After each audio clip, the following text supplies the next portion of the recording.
Hello friends, welcome back to our channel. It's yours Harika.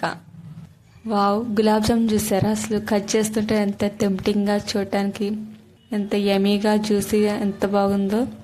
మీకు కూడా ఇలా గులాబ్ జామున్ కావాలంటే నా వీడియోని ఫుల్గా చూడండి. చేసుకోవాలి చూపిస్తాను. ఫ్రై చేసుకునే దానికంటే ముందు నేను ఫస్ట్ డ్రై ఫ్రూట్స్ ఫ్రై చేసుకుంటున్నాను. ఫస్ట్ పెనం పెట్టేసి నెయ్యి వేసుకున్నాను. నేను ఓన్లీ నెయ్యే. గీ అనేది చాలా బాగుంటుంది గులాబ్ జామున్లోకి. ఆయిల్ వేసుకోవచ్చులే కానీ డ్రై ఫ్రూట్స్ అనేది నెయ్యిలో వేయించితే చాలా బాగుంటాయి. ఫ్లేవర్, టెక్స్చర్ అనేది మంచిగా ఉంటుంది గులాబ్ జామున్కి. అందుకే మీరు ఎప్పుడైనా సరే నెయ్యిలోనే వేయించుకోండి. నెక్స్ట్ ఇప్పుడు ఆ నెయ్యిలోనే నేను డ్రై ఫ్రూట్స్ తీసేసి కొంచెం ఆయిల్ వేసుకొని, అంటే సరిపడా ఆయిల్ వేసుకోవాలి. ఇక నేను నెయ్యి ప్లస్ ఆయిల్తో కలిపి ఫ్రై చేస్తున్నాను గులాబ్ జామున్స్. ఇది ఒక చిన్న టిప్ అనమాట. నెయ్యి అండ్ ఆయిల్తో గులాబ్ జామున్ చేస్తే అసలు అవన్నీ క్రాక్ అనేది రావు. సో అందుకే ఇప్పుడు ఆయిల్ బాగా వేడవ్వాలన్నమాట. లేకపోతే అవి పచ్చి పచ్చిగా ఉంటాయి, పిండి పిండిగా ఉంటుందన్నమాట. ఇప్పుడు నూనె ఫ్రై అయిపోయింది కదా. ఇప్పుడు నేను నా గులాబ్ జామున్స్ వేసుకుంటున్నాను. కొన్ని వేసుకుంటున్నాను, ఒకేసారి కాకుండా. గులాబ్ జామున్ ఎప్పుడైనా సరే ఫ్రై చేసుకునేటప్పుడు లో ఫ్లేమ్లో పెట్టి చేసుకోండి. అలా లో ఫ్లేమ్లో పెట్టుకొని స్లోగా వాటిని మనం ఫ్రై చేసుకుంటుంటే లోపల కూడా పిండి పిండిగా కాకుండా మంచిగా ఫ్రై అవుతాయి. సో పైన కూడా క్రిస్పీగా, లోపల సాఫ్ట్గా గులాబ్ జామున్ అనేది పర్ఫెక్ట్గా ఉంటుంది. సో అందుకే స్లోగా ఫ్రై చేసుకోండి.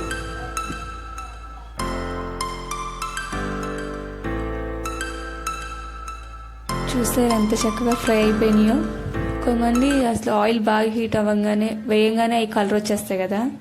సో ఇంకా గులాబ్ జామున్ అయిపోయిందని తీసేస్తారు. అట్ట కాదు, ఇంకా గోల్డెన్ కలర్లో రావాలి, మరి మాడకూడదు. కరెక్ట్గా గోల్డెన్ కలర్ వచ్చే వరకు ఫ్రై చేసుకుంటే చాలు. ఇప్పుడు అవి ఫ్రై చేసిన గులాబ్ జామున్స్ ఏ మాత్రం ఆయిల్ రాకుండా తీసుకొని సపరేట్గా ఒక బౌల్లో వేసుకోవాలి. ఒకవేళ ఆయిల్ వచ్చినా కానీ మీరు వెంటనే న్యూస్ పేపర్తో వాటిని తుడిచేయండి. అద్దండి అలాగా న్యూస్ పేపర్తో, అప్పుడు ఆయిల్ అబ్జర్వ్ చేసుకుంటుంది. ఇప్పుడు నేను పార్ట్ 1లోనే పాకం రెడీ చేసేసుకొని పెట్టేసుకున్నాను. ఆ వీడియో చూడండి, పాకం ఎలా ప్రిపేర్ చేశాను. ఇప్పుడు ఆ పాకంలో గులాబ్ జామున్స్ వేసుకుంటున్నాను. కొంచెం స్పేస్ ఇచ్చుకుంటా వేసుకోండి గులాబ్ జామున్స్. గులాబ్ జామున్ కనీసం ఒక అరగంట అయినా సరే నానాలి. అప్పుడైతే టేస్ట్ బాగుంటాయి. ఒక గంట నానా పర్లేదు, వెంటనే తీసి తినేకండి, నానాలి. అవి మంచిగా, ఎంత మంచిగా నానితే అంత బాగుంటాయి అన్నమాట. నెక్స్ట్ అయితే ఇంకా పర్ఫెక్ట్గా ఉంటాయి, ఇంకా బాగా నానిపోతాయి. సో నేను గులాబ్ జామున్స్ వేసుకుని డ్రై ఫ్రూట్స్గా పైన వేసేసుకుంటున్నాను.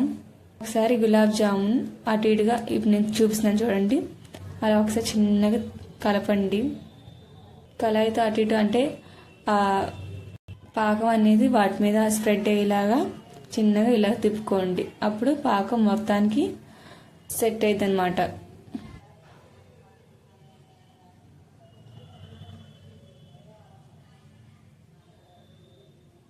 మీరు ఒక విషయం అయితే గుర్తుంచుకోండి, గులాబ్ జామున్ కానీ ఏ స్వీట్ చేసినా కానీ ఎప్పుడైనా సరే లో ఫ్లేమ్లో పెట్టుకుని చేసుకోండి.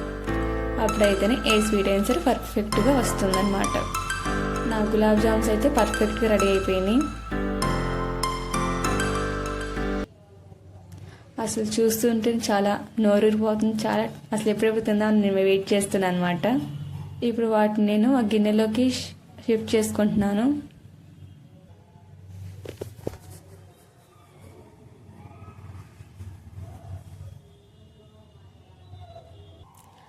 ఒక్కసారి ఏవైనా గిన్నెలో అలాగే మీకు ఇంకా ఏం స్వీట్ రెసిపీస్ కావాలో నాకు కామెంట్ అయితే చేయండి, నేను తప్పకుండా చేసి చూపిస్తాను. అసలు గులాబ్ జామున్స్ అసలు ఎంత పర్ఫెక్ట్గా వచ్చినాయి, అసలు విరిగిపోకుండా మంచిగా వచ్చింది చూడండి. అసలు నిజంగా మీరు తప్పకుండా ట్రై చేయండి, మీరే నాకు రిజల్ట్ ఎలా వచ్చిందో చెప్తారు. ఈ వీడియో నచ్చితే subscribe my channel. Thank you.